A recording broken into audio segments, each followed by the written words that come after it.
So, hi Emma, thank you for joining us here at Wheatfields Primary School. We're here to discuss your latest fundraising project, which is the Trim Trail. We just wanted to sort of have a conversation with you as the head teacher here to discuss the challenges, I guess, about raising funds for projects like this, just to get a better understanding really and see how others can help if they can. So yeah, thank you very much for your time. No problem. So yeah, starting with sort of this particular project, I guess. How do decisions like that get made? Do you at the beginning of a year or a school year, do you sit down, have a target amount? Do you have a project you want to focus on? Tell us a little bit more about that. So we start off thinking about what it is that the children need, that we can't necessarily afford to pay for through our school budgets, and also what they would like to have, because with the best will in the world they can't always have everything that they want. We had all sorts of ideas, over the years. We talked to them about what they would like to have in classrooms. Spinny chairs is one of them.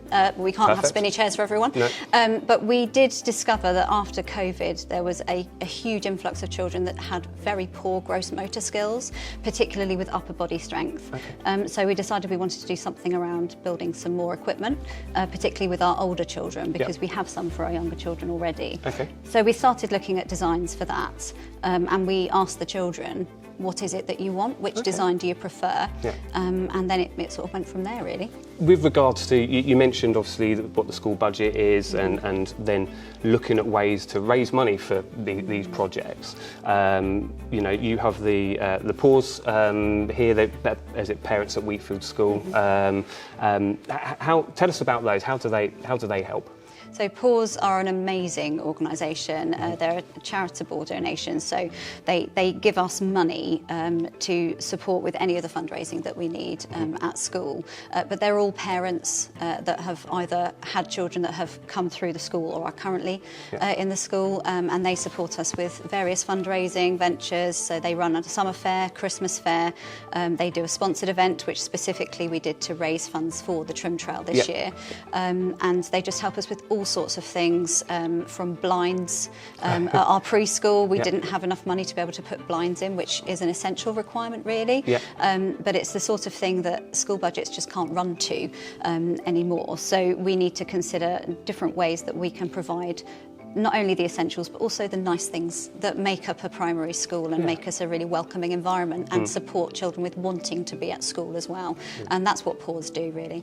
The project is complete now. It's all finished. Roughly how long did that take to get done? Yeah, so it's about a year, I think, from when we started to get designs from various companies. And because of the amount of money that it costs, we got quotes from 3 various companies and talked through all the different specifications and what would be the most advantage to the school, because you can't just think about what's going to look good now. You've got to think about longevity of a project like that, and if it's going to last you 5 years, 10 years, 20 years, but also the safety aspects as well. So you've got all the flooring to consider. So from the first ideas that we had, the first drawings we had come in, to raising the money, to actually getting the kit put in, it was probably about 12 months. So obviously one of the main purposes of this video is to sort of get out there to people how they perhaps can help themselves. It's, whether it's time, whether it's money. Obviously Ellis Winters have helped in the past with, I think, a sandpit went into the early years side of things. We made a donation to this particular project as well.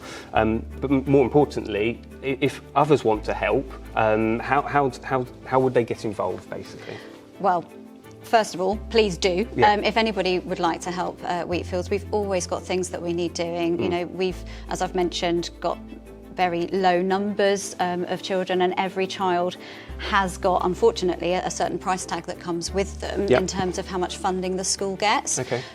So because we've got low birth rates in St Ives, the numbers across the whole of St Ives are dwindling, and that means we have less money coming into school. So we have to really focus on what the children need in terms of their education, making sure we've got teachers, making sure we've got resources.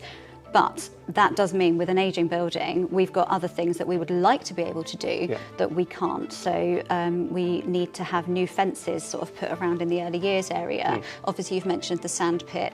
We need help with our forest school, grounds days, painting in corridors. Basically, anyone that's got a trade or a service that they think that they can offer. We're not just asking for money all the time, we just need people to offer time just to be able to come and get involved, really. So they can contact us through the school office.